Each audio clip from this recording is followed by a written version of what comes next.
Hello, everybody. Welcome to another episode of the Boxscore Geeks Show. I'll be hosting this week. My name is Patrick Minton. You can find me at NBA Geek on Twitter. And alongside me is my co-host, producer, voice of God, general, all-around great guy, Brian Foster. Say hello, Brian. Oh, thank you. You're a general all-around great guy, too.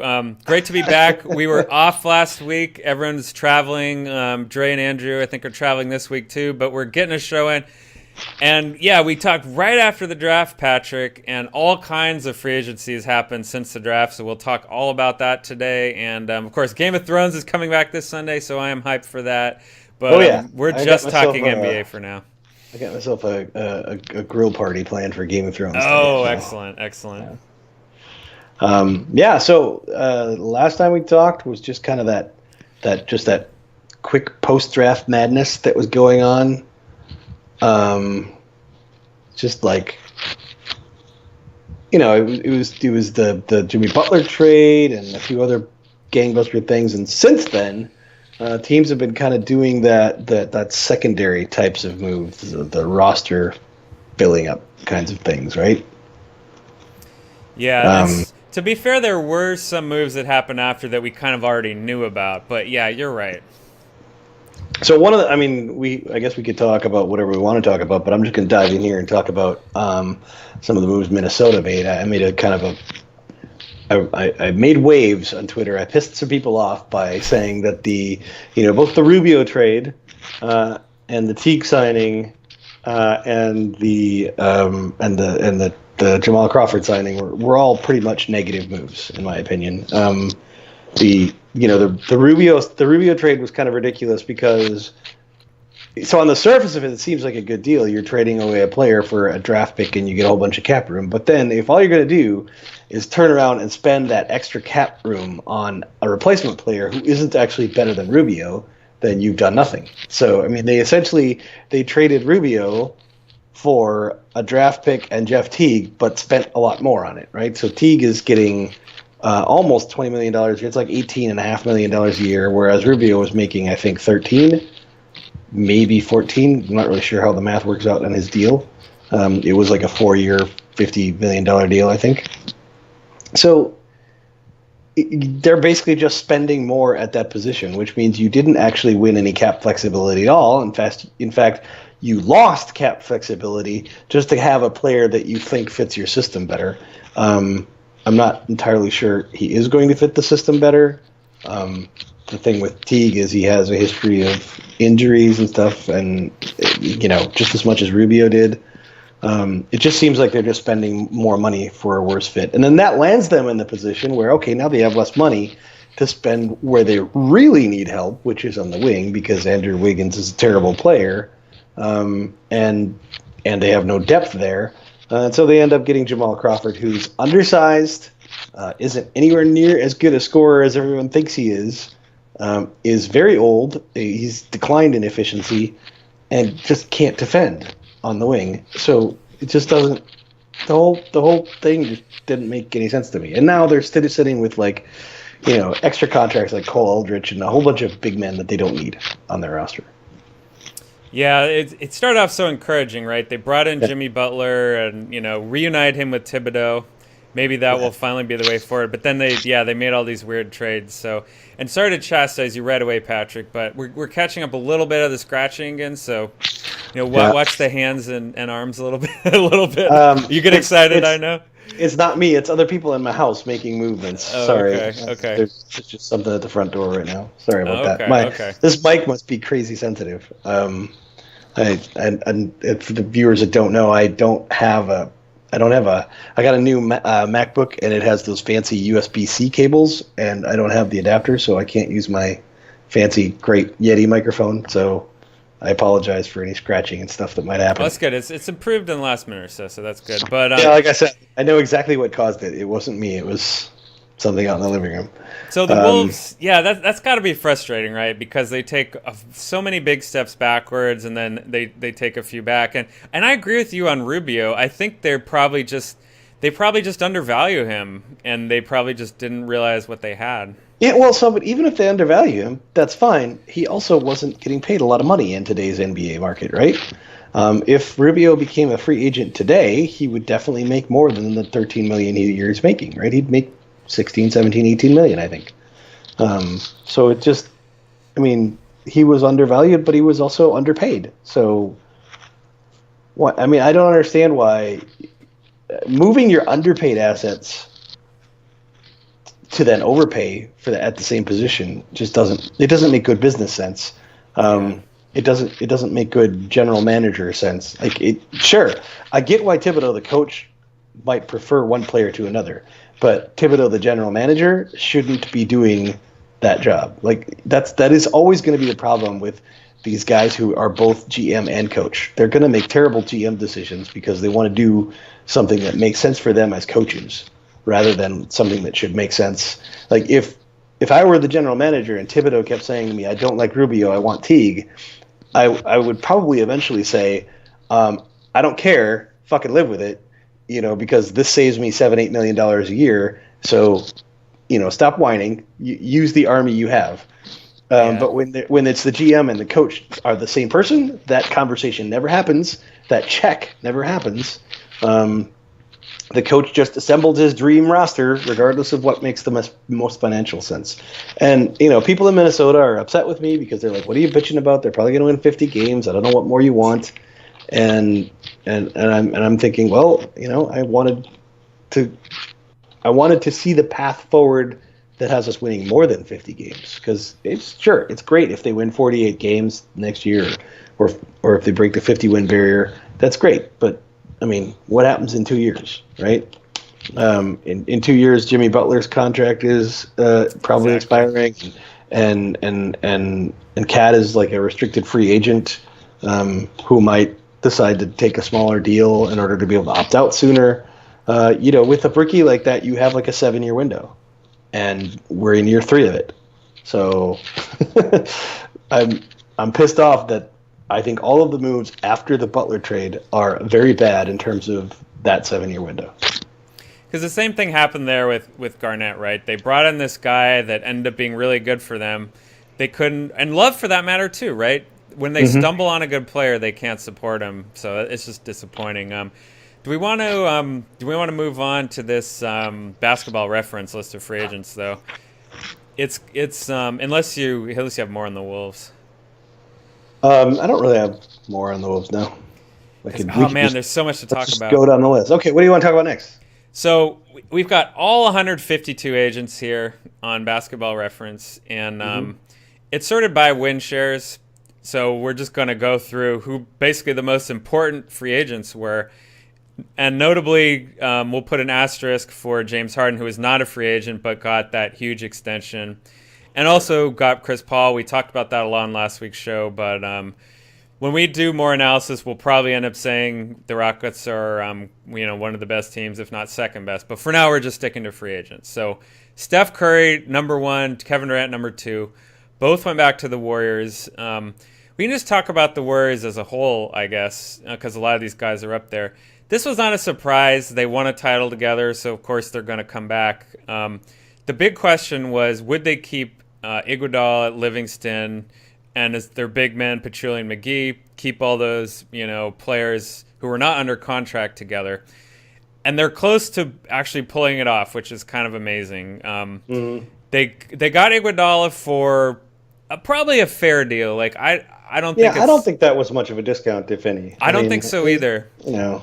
They're going to get their money's worth probably the first year, but by the third year, when he's 37, paying $16 million plus for him probably is going to be overpaying. So it might be slightly. It really depends on how he ages. I think he might even be worth it then. It kind of depends. Yeah. That he was definitely like the guy I wanted the Timberwolves to get, but but I think it's kind of obvious that if Golden State was willing to pay, that there was no chance he was leaving, I think. Right, and I was going back and forth with some people on Twitter a little bit. One of them, I guess, was Tim Kawakami. He's a local writer with the Mercury News. And, my point to all these guys was when you're in a situation like the Warriors and the Cavaliers and the Spurs and the Rockets, next year is what matters. I mean, you don't want to make a terrible, say this Blake Griffin deal, which we're going to talk about later and we probably don't like. You want to go crazy, but a 3-year deal for a star player – that's a little bit old. You're just trying to win next year. That seems like a good deal. Same with Sean Livingston, right? $8 million, fairly cheap in the NBA this day and age. Maybe he won't quite be worth it, but to keep the continuity, pretty good value for that. I mean, $8 million in the current NBA is that even the mid level? I don't even know where the mid level is right now. So I think that's a perfectly fair deal, and I think it will be in the last year of it too. I mean, especially given the minutes you need out of him. So I think, like you said, I think the Blake Griffin deal is one that really raises some eyebrows. That's a lot. That's a lot of money, and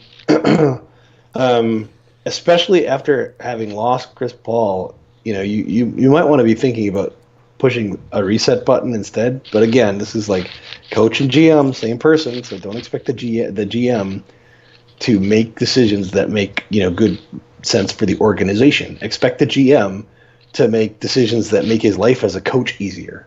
That's always going to happen when you combine those two in the same role, right? And I think, obviously Popovich has probably a ton of sway in San Antonio about what players they sign, but I have to think that that the other that Peter Holt and why am I blanking on the GM's name now?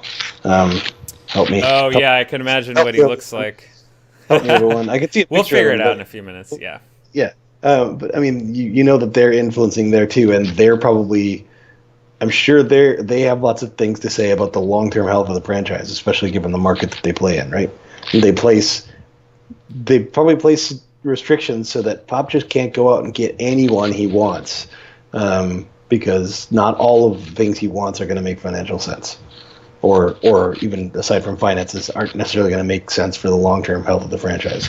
And so one of the things I think Golden State has to really be worried about is, if the goal here is to create a long-term dynasty, to do something like San Antonio has, where you're literally in the top 4 or 5 teams every year for like 20 straight years, or however long it's been that the Spurs are that successful, you do have to make sure you get new blood cycled in occasionally. You can't just re-sign the old stars. You can't just be in the luxury tax every year. Some years you have to make tough decisions. So maybe this wasn't the year, but I'm going to be very curious to see what they do when Klay Thompson's contract starts. I think he's going to be in the 3rd or 4 years. I don't remember if it's like next year or the year after.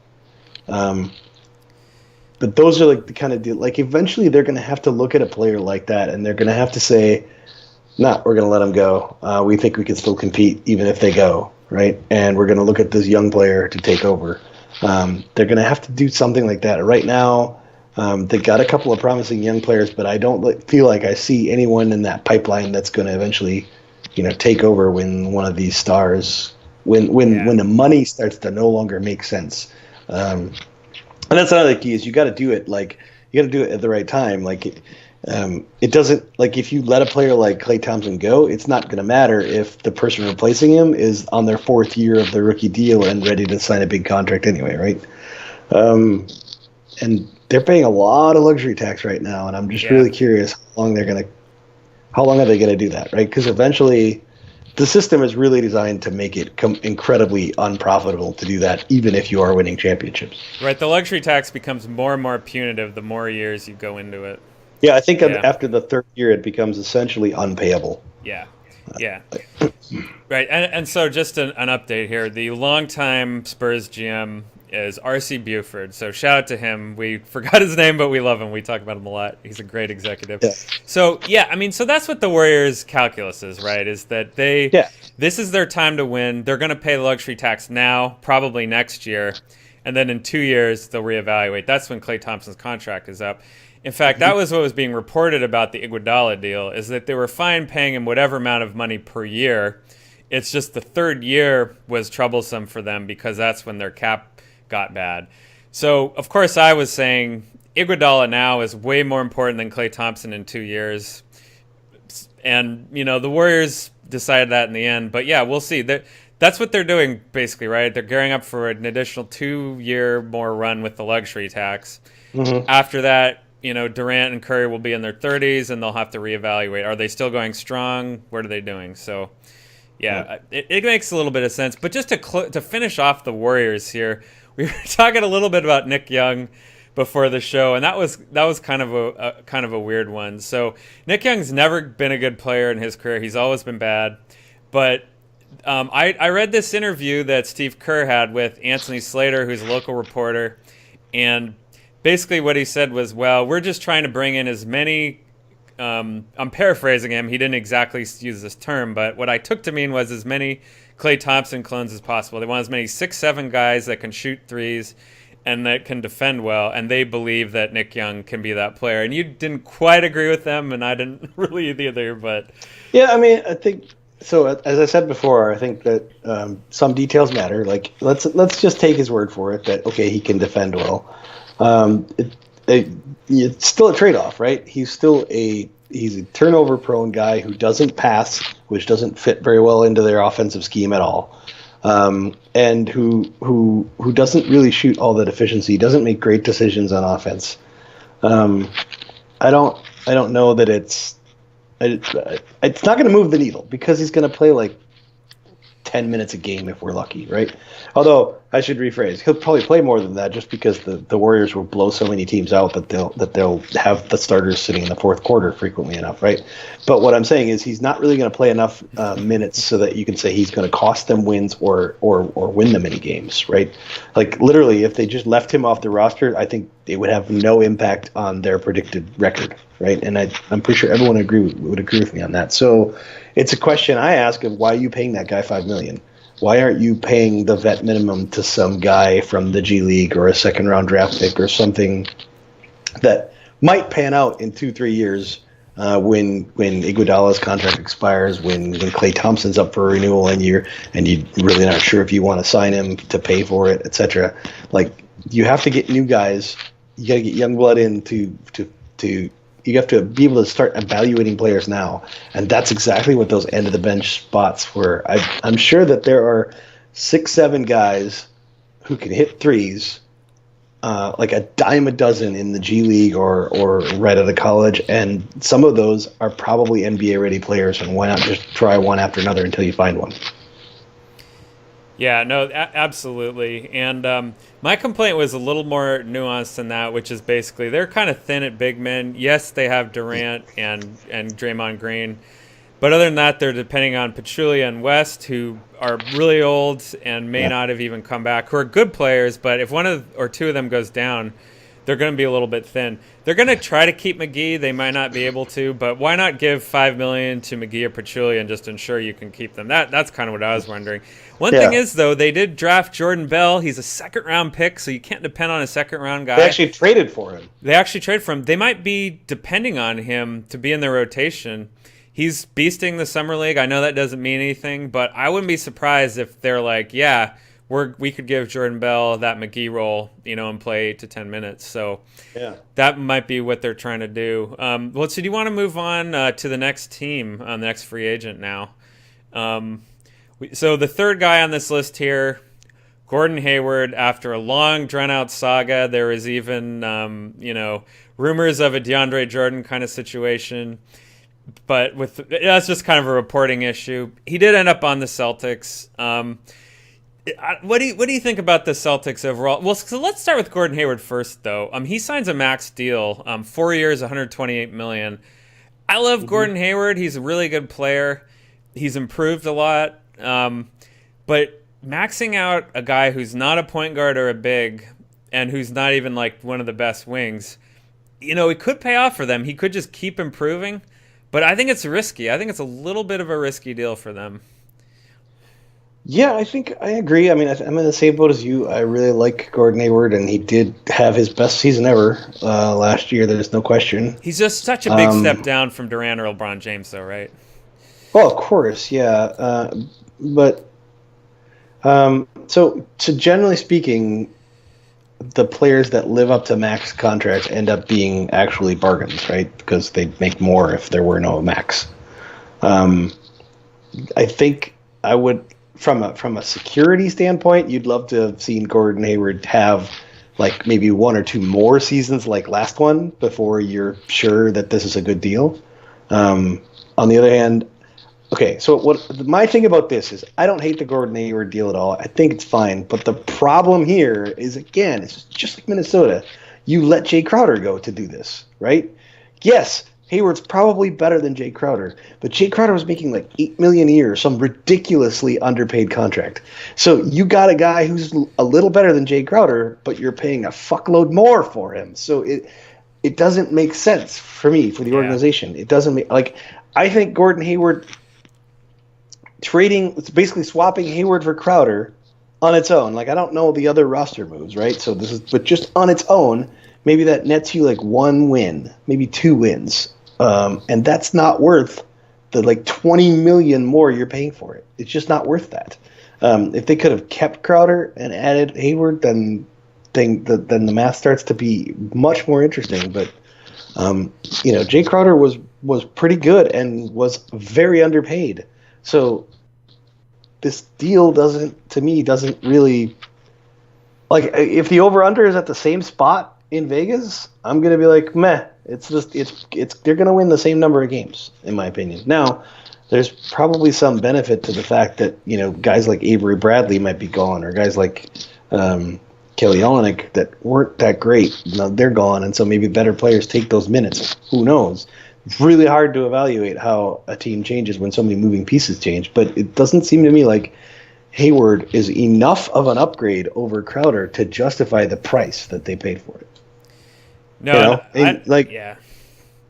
So it feels like there's a salary cap in the NBA, right? And there's max contracts in the NBA. So whenever you got a team where you're underpaid at a particular position, well, then you should be trying to get your max players at the other positions. You shouldn't you have to underpay somebody if you're going to build a roster with like 3 superstars. You must. So keep that underpaid player because that gives you the room to overpay somewhere else to get that superstar. Or not even overpay. It gives you that room, that flexibility to sign 3 superstars. But if you're going to pay everybody at every position fairly, then you can't sign 3 superstars because that's not how the NBA works, right? As a general manager, you should always be shuffling and be thinking, where am I underpaying? I got to underpay somewhere if I'm going to find room on here for 3 superstars. So don't give away those spots where you're underpaying. Every time you give away that spot, you literally just traded away a huge strategic advantage, right? Having Jay Crowder at that 3 spot was like gave them the ability to, get max contracts at the 4 or the 5 or the 2. Let's assuming they're keeping Isaiah Thomas, right? But now that ability, that strategic advantage is gone, right? Because now, you're paying the max at the 3. You can't pay the max at all 5 positions. So where are you going to make the sacrifice now? And was it worth it? Yeah, and that's a great summary, and yeah, that's how I feel about it too. They did all this stuff and paid a lot of money, but it didn't really make them better in total, even though Hayward's a good player. So let me just run this down real fast, what they've done. First of all, they had all those draft picks, right? They drafted 5 players, so who knows if they'll be able to even add them all to the roster. Now, those could be exploitative contracts. Rookie contracts are a really good deal. Jason Tatum, the 3rd overall pick they're adding, he was not a very good college player, and we were not fans of that pick overall. But who knows? He could emerge, but you can't count on that. You can't count on that at all. In addition to Hayward, they added Aaron Baines and Daniel Theus in free agency. I don't even know who that is. He's from Bros Bamberg, so pretty unknown quantity, right? I like Aaron Baines. I like that addition. I think, assuming the price they paid for him is fair, right? But on the other hand, they lost Amir Johnson, and I don't think Aaron Baines is better than Amir Johnson. Kelly Olynyk, They traded Marcus Morris for Avery Bradley. Probably doesn't matter that much, and they waived Tyler Zeller. So, all in all, yeah, it's hard to see them being significantly Tyler Zeller better. was as I think as Trey put it last time, is the worst Zeller, right? The worst Zeller. Cody's the good one, right? Cody is pretty good. Yeah, I think all the Plumleys versus the Zellers in a game would be entertaining. The family game. Are those the 2 biggest NBA families? Are there? Are there 3 Zellers? Who's the other Zeller? Oh, I don't know. I'm just assuming they have non-NBA relatives that are talented. Maybe the Plumleys would win then. Yeah. So, yeah, I mean, I haven't been following Arturo the last week or so. He's probably pretty happy. But, yeah, so this team might be better than last year's team, but look how much they paid. I think that summarizes it well. Yeah, I don't think they might be a little bit better, but they're paying like freaking twice as much salary, Yeah. right? And they didn't get, in my opinion, they didn't get any closer to, being able to realistically challenge Golden State. There's a path for them to get better, which is Well, some of there their is, rookies but do really well, and then Hayward somehow continues to improve, even though he's 27, I think, and somehow does like become an exploitative contract, even though it's max. It just seems unlikely, right? yeah, well, I mean, they have a lot of young players, so the path to them really making the leap is that some of those young players are good enough that other teams will covet them and want to trade for them, that they become valuable Exactly. assets, right? But hard to see how that happens on a roster where you're trying to win 50 wins, so you can't give the rookie 30 minutes a game to see how he develops. That can't happen, right? Yeah. No, that's right. You can't give 5 rookies playing time on that team. It's not possible, right? There's no way. They might try. I mean, it's. I mean, I know Brad Stevens loves to play lots of players, but come on, you can't give 5 rookies good, serious playing time on a team like that if you want to win 50 games. Yeah. Yeah. Exactly. So then most of those rookies kind of remain like unknowns that teams aren't going to want to overpay for.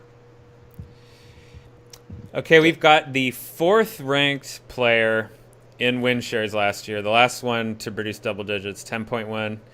And sorry, we don't have a wins produced free agency page, so we're going with Basketball Reference. Excellent site. So that's Kyle Lowry, who stayed with Toronto Raptors 3 years, $100 million, a huge deal. I'm also going to add on to that they retained Serge Ibaka for 3 years, $65 million. So they put a lot of money in to keep their core. But a side shout out before we start talking this, by the way, about Serge Ibaka, who wrote a piece, I think it was in Players Tribune, but maybe not, maybe it was a local paper, about how he doesn't like getting age discriminated against. So if he does turn out to be older, that'll be funny that he wrote that. But it was pretty heartfelt, and he even talked about things like how I'm from a city with hospitals and people. I'm not like from the jungle or something. And so he kind of pushed back against racist, comments on his age, and I kind of like that. So that being said, that's a big contract. And so here's my first thought about the Raptors. I'm interested to see what you think, Patrick. These deals are probably overpaying, especially considering these guys. They're not that old. They get injured a little bit. But if you're in the Raptors situation, they're a team up in Canada. They've got the exchange rate and all that. That's probably the only way they're going to retain stars is to re-sign these guys. They weren't, going to be in the Gordon Hayward sweepstakes or anything like that, right? Yeah. My problem with this is that Ibaka just doesn't look like he's the player he used to be when he was a younger player on Oklahoma City. Like I don't care about age. Like it might be age related, who knows? But he got injuries when he was young. Yeah, it might be his age, but I think it's more likely how he has changed his game and not for the better. Shooting a lot more like from the mid range and trying to shoot threes and just generally not being, the beastly rebounder that he used to be, not being the beastly shot blocker that he used to be. You look at his numbers; his block numbers have gone down every year for looking here, 8 years, 9 years. They've gone down, like ever since 11-12, which was kind of a crazy outlier. They've gone down, and his rebounding numbers have been on pretty much the decline. They've been steadily, let's say, mediocre, unimpressive, right, for a big. I just don't think Serge Ibaka is the player he used to be, so I don't think he's worth that contract at all. So that's my big concern. I think the Lowry contract is perfectly fine, perfectly great. He's been, and we've considered him a top 5 point guard for pretty much his entire career. His biggest problem has been kind of being hurt around the playoffs, right? He's played pretty much all the regular season, but he's always dinged up in the playoffs. Yeah, he seems like a player that gets dinged up easily, but it did look like last year was a turning point for him in that respect, even despite the playoffs, right? So I think this is a perfectly fair contract. I hate the Ibaka contract. I think it's a terrible deal. And we've got Ibaka's wins produced numbers up here right now on Boxscore Geeks. And, the weird thing about him is he had this huge decline starting in 2014, 2015. and he didn't change teams. He was still in Oklahoma City, and he didn't have an injury. He's been playing kind of steadily, in the low to mid 2000s in minutes, and he just thought. I mean, who knows? Maybe he got an injury and kept playing with it. Like, it's just kind of a weird decline. So yeah, we'll see if Raptors can get their value for that. Otherwise, I think their moves are not very exciting. I don't think it's a coincidence if you look at that timeline. Right after that year is when he started shooting a lot of threes. Oh, right? Let's check this out. And it's not that he's a terrible 3-point shooter, but I think the threes are sort of a proxy for his shot selection. Rather than being a guy who just didn't shoot unless it was near the basket, he became a guy that was trying to stretch the floor. And I mean, I know how everyone thinks that's the key to winning in the modern game. It doesn't mean every player can be effective doing that. And so I think he's changed his style. Like, if you just look at the points per shot attempt, which, again, it's not a perfect metric, but it's a pretty decent proxy, you can see how they went way down. You can see how his free throw attempts went way down after the 13-14 season. I don't think it's a coincidence that the 3-point shots are up. So the 3-point shots are way up. He used to almost never take them, and then all of a sudden he's shooting 5 per game or so. Yep. That's the 3-point shots themselves aren't probably terrible shots, but I would bet, not having recently looked at his shot chart, I would bet it's a proxy for a general degradation in the quality of shots he takes. And that would explain him not being able to get to the line anymore. That explains him not being as good in the offensive rebounding department as he used to be. It's a trade-off that wasn't worth it. He was simply more effective when his game was more limited than he is now that he's tried to expand his game, which is ironic because it totally got him paid, even though a smart general manager / coach would have probably said to himself, yeah, that's not really helping me what you're doing there. I need you to go back to your old role. So I always have to say, yeah, magnitude matters. It's not just the stuff you're doing, it's the amount of it and how effective it is. It really matters. Now, that's a great point. We figured out some about Serge Ibaka today. Well, no, this is just a guess. Look, I don't want to say I figured anything out. Coach might have a totally different opinion, but to me that looks like a pretty good proxy for what happened. Oh, that makes a lot of sense. Yeah, so let's see what we got next here. Okay, this is an interesting one. And, I guess we've got about 20 more minutes, so we'll just hit as many more of the top free agents as we can in that amount of time. So Otto Porter, it goes back to the Wizards, 4 years, $106 million. And let's see, who was the team that matched it? The Nets. Okay, so the Nets tried to sign him, failed. He goes back to the Wizards. And we were talking about this a little bit before the show.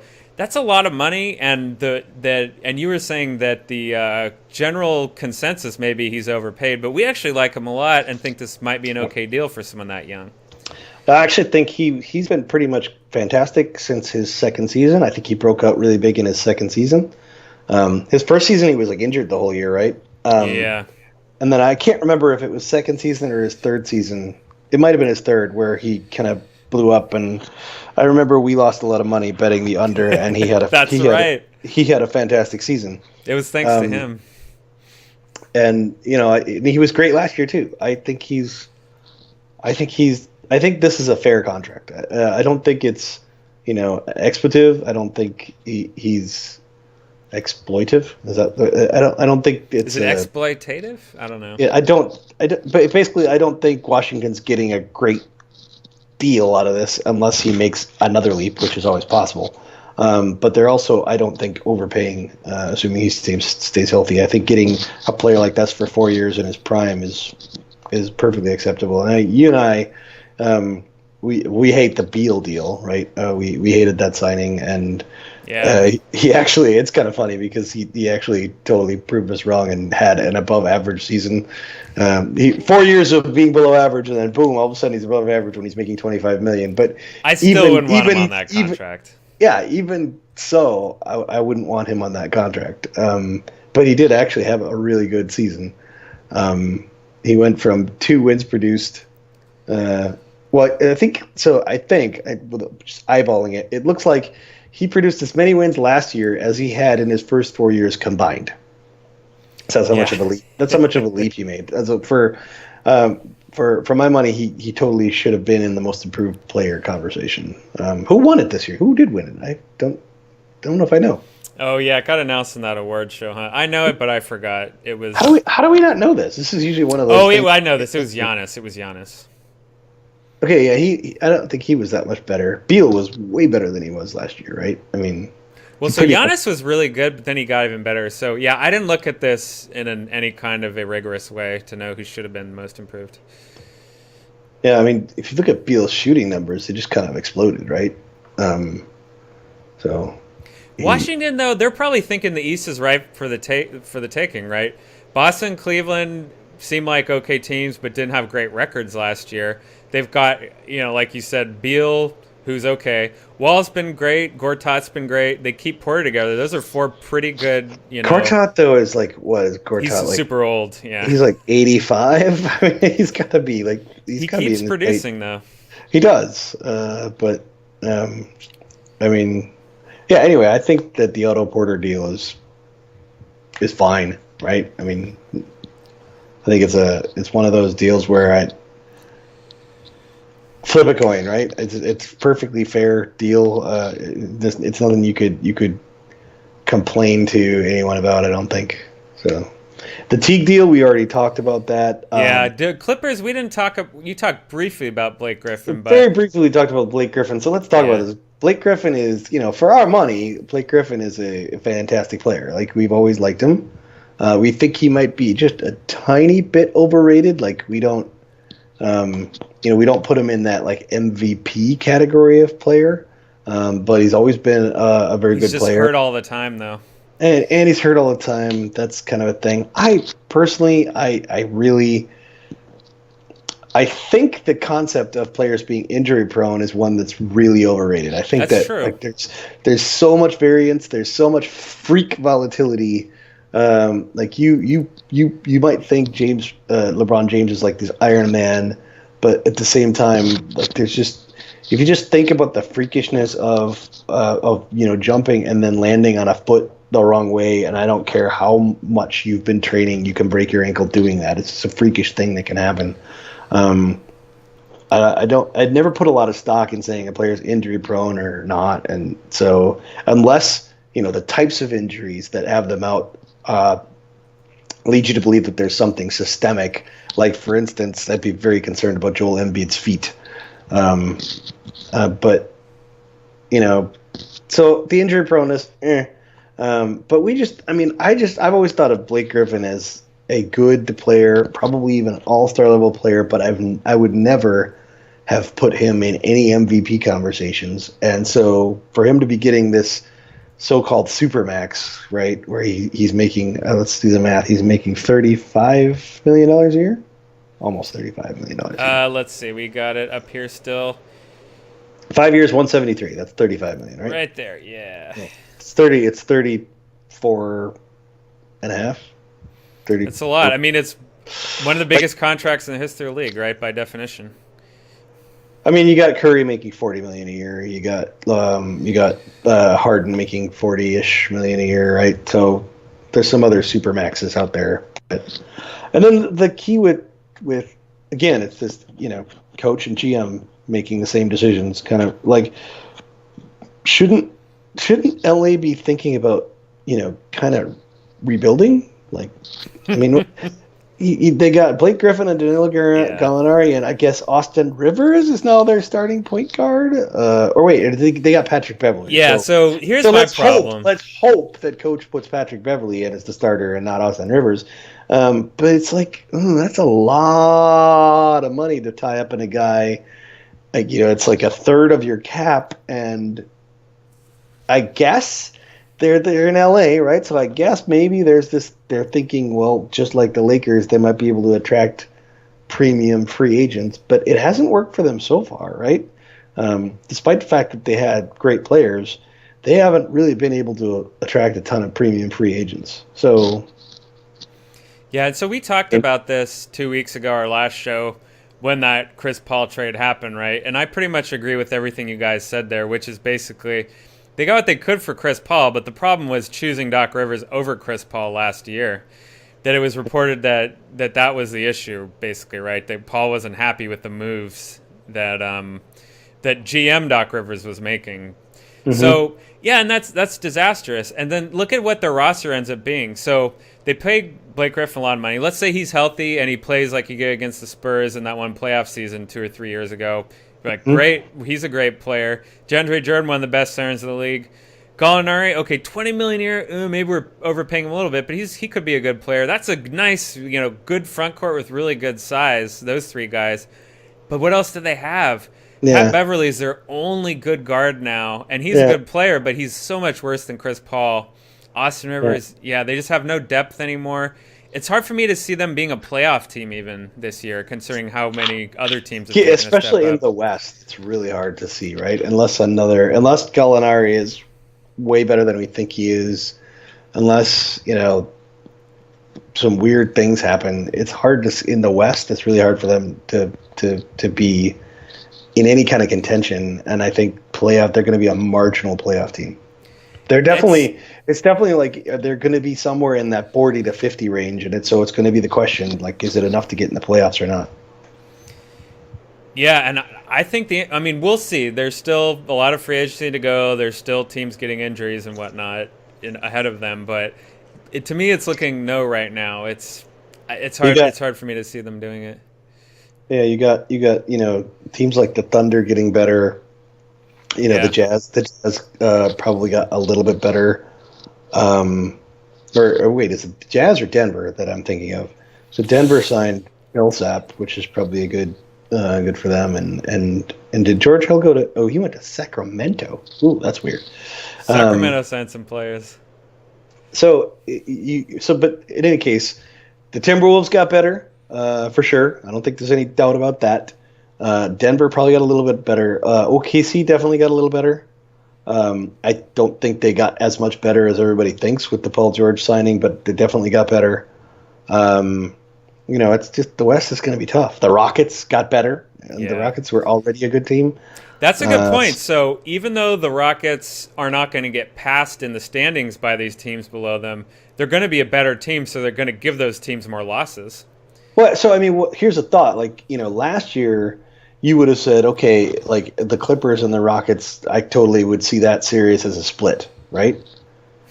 But times have changed, right? But this next year, nobody honestly thinks that's it, right? I mean, you've got to be thinking that the Rockets are going to win all 4 of those games. So there's like basically 2 expected wins gone, right? And a lot of those sort of mediocre teams got better. I don't think there's enough like weak teams in the West for them to beat up on to say that they really are going to be in the playoffs. I think it's going to be really tough. I think they're going to be like a 44 win team. Oh, that's a good prediction. Yeah. I'm hoping the over-under numbers aren't anywhere near there. Overall, I think just the league and especially Doc Rivers just underestimate Chris Paul. I mean, he's up in that tier with Westbrook, Harden, Curry, in my opinion, and I don't think he's seen as being in that tier anymore. And I think that's a mistake. Well, he's definitely gotten punished for the fact that his teams didn't make it far enough in the playoffs. He's never been in a championship, or I think he's only been to the finals, the Western Conference Finals once, right? Or did he? Has he even done that? He may not have done that, right? Because they lost to the Rockets not last year, but the year before. So he's been punished for that, even though I for obvious reasons, I don't think that is his fault. And again, nobody seems like all those years when in New Orleans, it was literally him and Tyson Chandler and then nobody. And he dragged those teams to 50 wins, like a lot. Were high 40s. Like there was nobody but him and Tyson Chandler on those teams. He doesn't get nearly enough credit for that kind of success. So we'll see. I mean, and the sad part is, let's say that the Rockets get really far, and even maybe they even upset the Warriors. If that were to happen, promise you right now, the pundits everywhere talking about how he like whatever they were saying about like Durant, like where he just rode the coattails of a better, like he just went and he sold out to win, or whatever the hell they're saying about Durant. So funny. Right? It's just obscene, right? I mean, it's so crazy to me that this entire concept is, that you're one of the best players in a team sport, and so you decide to go where the best team is because you want to win, and then people are calling you, like, people are basically saying bad things about you because of that. It's just, to me, it's like absurd. I made a snarky tweet about it at the time, which was something to the effect of, well, since it was a sign and trade and then the team had this blessing on the deal, then it was okay, right? But if the player had decided on his own and the team wasn't okay with it, he would have gotten killed for it. So that fucked up paternalism again. Yeah, well, there's no doubt he made a big sacrifice because he signed into that last year of his deal in the sign and trade. And if he hadn't, he for sure makes like $10 million more a year, right? Like he's making like, I think 23 million or something in that last year, maybe 24, 25, but he for sure makes 30, if not more, if he just opts out and is a normal free agent, right? So he made a sacrifice there to presumably give the Rockets some flexibility to sign other players, right? And that's the kind of thing that people mock players for. Like people are mocking Kevin Durant for only taking 26 million, right? And I'm just like, what is wrong with you? Especially because from a financial perspective, Durant's decision isn't even that bad, because if you look at Durant's income per year, I mean, I don't know what it is. Who would, other than his agent, and the IRS? It's not a big part of it, though. Oh no, I'm sure it's like north of 150 million, with all the maybe 250, because we know from various sources that he makes 30 million a year from Nike alone, right? Just Nike, he makes 30 million a year, and then there's like Gatorade and all the other stuff. So we're sure, with endorsements and everything, he makes $200 million a year. So basically, he decided to sacrifice something like 5% of his annual income to give the team that he's with a better chance of success. And by the way, that very thing, that his team winning a championship, also benefits him because it increases his ability to get endorsements again. Yes. So from a business perspective, it's probably not a bad decision, as it may be a net positive decision. At the worst, it's probably a wash, right? And yet people are mocking him for doing that, and it's just so insane. So many interesting things you brought up there. So one thing we always talk about with players in this situation is, well, why not make the owners, pay that money? It's like, well, they're giving money to the other players on their team, but their owners are still paying the same amount out. But it seems like Durant and Curry and Iguodala were aware of that when they went to the next level here, that they had negotiated with the Warriors such that, hey, you guys are definitely paying the luxury tax, right? You're paying your part. Yeah. So if you guys are willing to pay X amount of luxury tax, I'll accept the pay cut and then let that money go, to Livingston and Iguodala. So, yeah. And it seems like they all negotiated together, sort of as peers more than employees, because Bob Myers and Steve Kerr partied with them after the finals and all that. So they're selling it as if they're all on the same team and they're peers, and it's not a typical ownership-player relationship like it has been in the past. So it's interesting to see the players get more savvy about that. Yeah, and it's something that a lot of fans don't like. Some owners, I'm sure, don't like it either. But, it is what I mean.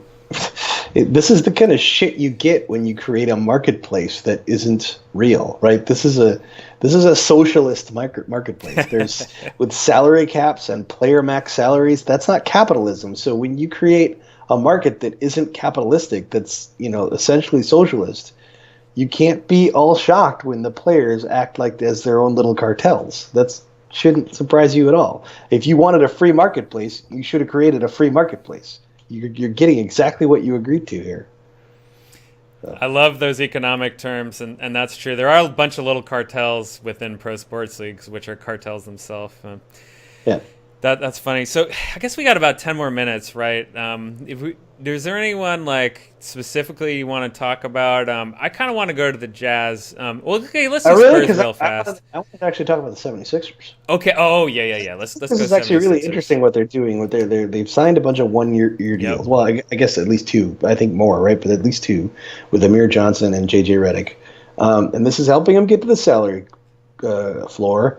It's also going to help them win in the short term. I don't think there's any doubt that Amir Johnson and JJ Redick are NBA caliber players.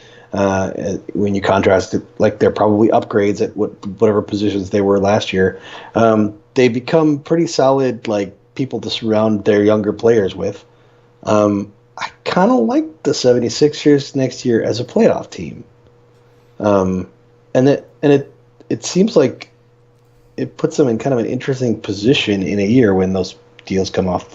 And then let's not forget you've got JJ Redick on your roster, and let's say you're swimming at 25 wins and you're not going to compete for a playoff spot. You can still dangle him out there to a team that might need him, like a team like Minnesota or some team like that that's just on the verge, right?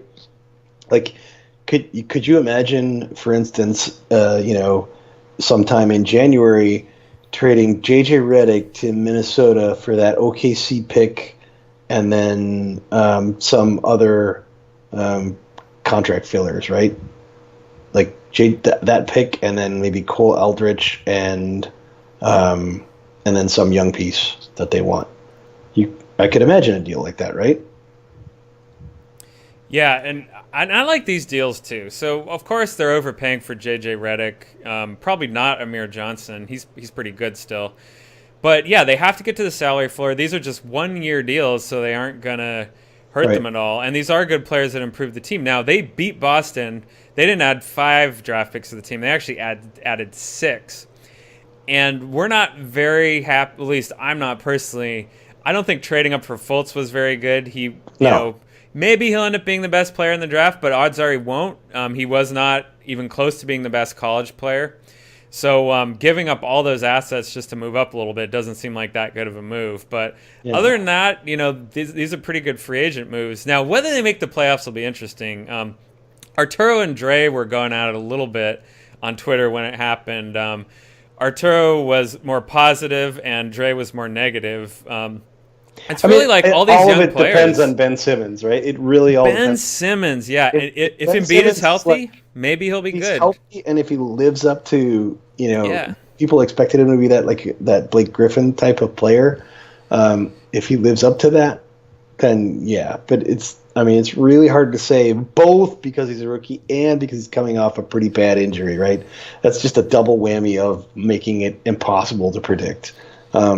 But at the same time, I like the improvements I saw at the end of the year with Daric. Because he did not have an overall good year, but he looked good later on. He definitely looked like he was getting better at the end of the season, right? I think JJ Redick is a good NBA player, right? He's not a fan. I don't think he's a $23 million NBA player. Let's be honest. But I think he's a good NBA player. There's no doubt in my mind about that. I liked what Sarge did at the end of the year, because he started out absolutely miserable, but you saw him make real improvements over the course of the year, right? And I like. Is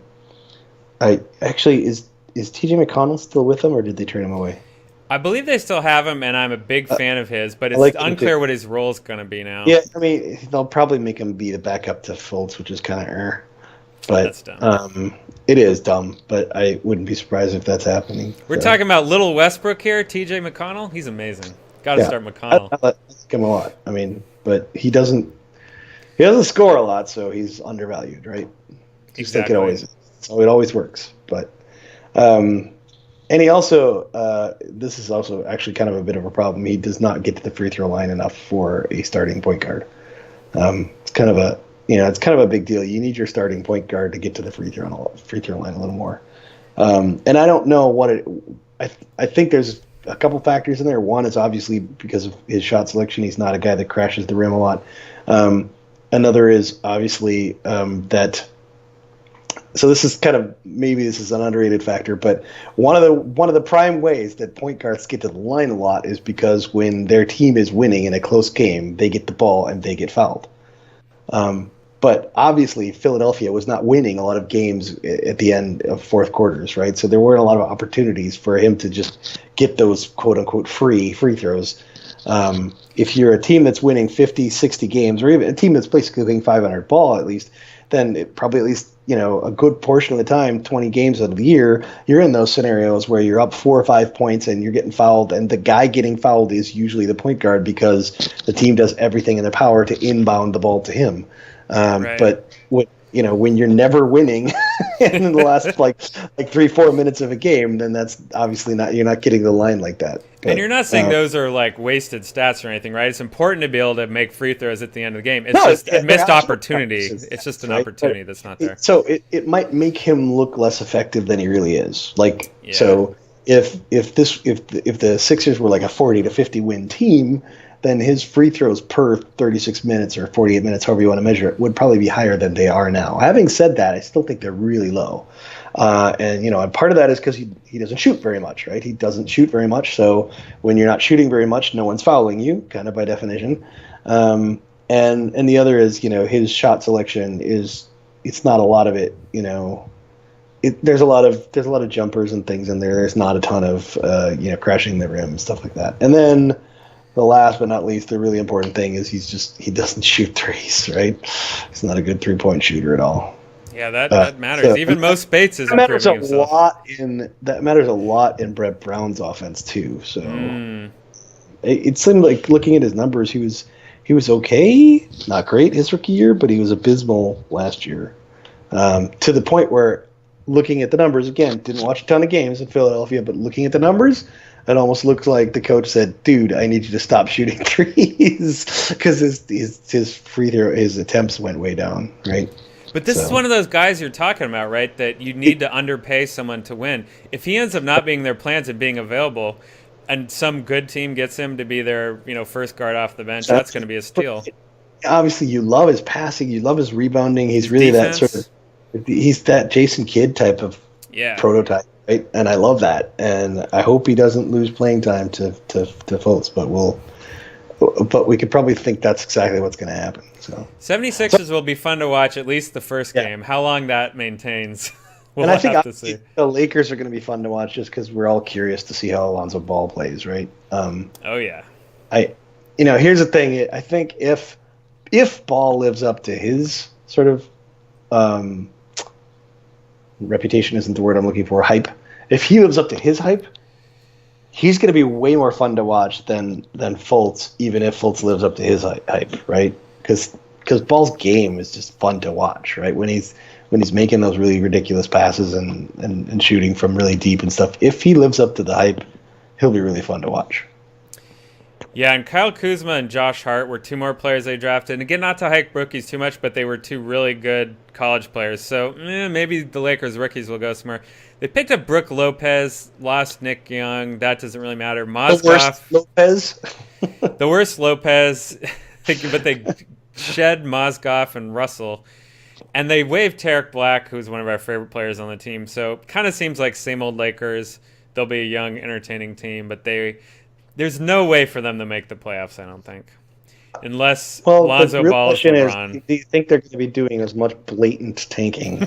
And it was kind of obvious last year. They started the season 10-9, and then all of a sudden they lose 20 games in a row or whatever it is. It was kind of ridiculous. Well, so I want to say they did the single most blatant act of tanking I've ever seen last year, which is they shut down Mozgov with no injury. Yeah. Like several games, like there wasn't like 2 games left. It was like 10 or something. I mean, people complained about Philadelphia, but I mean, Philadelphia, that tanking was pretty much all roster construction. Yes. And so there was some tanking in the sense of players that could have come back from an injury instead sat out the whole year. Like, I don't think Noel needed to sit out his entire rookie season, right? There were definitely signs that Simmons could have come back in the last couple of months. Like, it's like those kinds of things are like, right? But mostly the players that they did throw out there, they tried hard and they tried to win. They just were undermanned, right? They were just not up to the job for the most part. And I guess last year they were just kind of bad, right? But I'm talking like the 2 years before. Back to the hinky years. Yeah. But the Lakers were very obviously not built to fail because they had some journeymen, some middling NBA talent on there. They just did not play them in blatant like tankings, right? It's kind of crazy. So, well, we're out of time. We're out of time. I gotta go. Yeah. Eat dinner, right? So, thanks everyone for. Hey, do you have any shout outs before we go? None prepared. Okay, real fast. Keep the esports shouts going so we don't get kicked off of Twitch. Just real so Evo 2017, the fighting game championship is going on starting on Friday, I think, in Las Vegas. In my opinion, that's the best esports or competitive gaming event of the year. They don't consider themselves esports necessarily. And so, if you have any interest, watch that. It's going to be amazing. They're doing it at Mandalay Bay where they do all the big, boxing matches and whatnot, MMA. So that'll be fun. And last weekend was, my favorite game, Hearthstone. That's your favorite game? Oh, yeah. I love Hearthstone. The worldwide summer championships. Europe dominates and, maintains their domination, getting 3 of the 4 world championship qualifier spots with Hoy from Denmark winning. But that 4th spot, this is my main shout out, is to Anthony Trevino, known as Ant, from Fresno, California, my fellow Northern Californian. He's been one of the best players in the game for a long time, and he's broken through and made the world championships. And he was known for having really earnest and positive messages during his promos, which is rare in esports too. So good guy, Ant. Shout out to him making the worlds. That's it. Well, I'll give a shout out to a video game too then. My favorite game, Path of Exile, is going into... It's in the beta right now for version 3. Version 3 is coming out in... Well, they haven't set an exact date, but it'll probably be sometime this summer. There's a few Twitch streams where you can see the beta being played. You can follow Zizaron, Zizarn. He plays a lot. You can follow the Uber Elite. Couple other Twitch streams. You just Google or search Twitch for Path of Exile. You'll see a lot of players. Anyway, it's like one of those. It's basically what you wanted from Diablo 3. If you were one of those people that loved Diablo 2 and then were just incredibly disappointed by Diablo 3, then this is the game for you. And I think that's a big market, and that's why it has totally taken off. It's kind of routinely in the top 10 on Reddit for gaming threads and stuff. And sometimes even hits the absolute overall homepage on Reddit. So, and you can play casual, you can play hardcore. There's racing, you can play hardcore. There's all this stuff. Yeah. Then there's you can either play like sort of massively multiplayer do a lot of trading and stuff with other players and like a simulated economy, or you can play like solo self-found, which is also an interesting challenge mode. And they have regular leagues where the leagues kind of distort the rules of the base game, so they'll run a league for 3 months where the zones are a little bit different or whatever, and it constantly kind of makes everything feel like a new game every 3 or 4 months. So it's where I waste a lot of my time on the weekends. It's why you don't get as many new features on the Boxscore Geeks website as we probably should. Start writing some Path of Exile articles. Yeah. So one thing I want to do, Patrick, this is my last statement, is once the off season's over and we have the new rosters, I want to get into some of Dre's what the fuck tool stuff and kind of, we've been kind of doing it casually today, but analyze more in depth actually what the stats going in and out for all these teams are. So anyway, that's it. I'm done. Okay, I'm done too. I'm NBA Geek on Twitter. Brian is Boxscore Brian on Twitter, right? You got it. We are on every week, pretty much. Sometimes we take a week off, but pretty much every week on boxscoregeeks.com. But you can also find us by searching Stitcher for us. You could find us at twitch.tv/nerdnumbers, which, if you're watching live, is where you are right now. We usually post on YouTube right after that, so search YouTube for Boxscore Geeks. Search the iTunes store for Boxscore Geeks, and you can download a podcast. And we're happy to have bullshitted about the NBA free agency season with you the last hour or so. And we hope you guys have a great Wait, 4th of July already happened. Damn, I was about to wish everybody a great 4th of July, but that was like last weekend. Have a great July. Just have a great July. And we'll see you guys next time.